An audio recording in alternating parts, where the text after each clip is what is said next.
bakit na naman anak?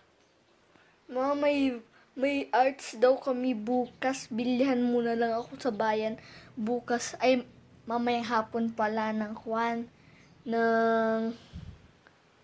gagamitin namin. Oh, tapos ano yung gagawin nyo? Ano yung gagamitin nyo?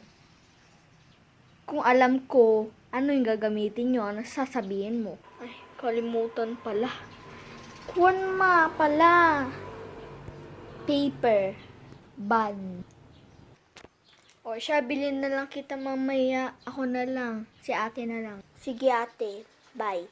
Pagkalipas ng araw. Mama, ang taas ng nakuha ko sa grade. Ilan? 96.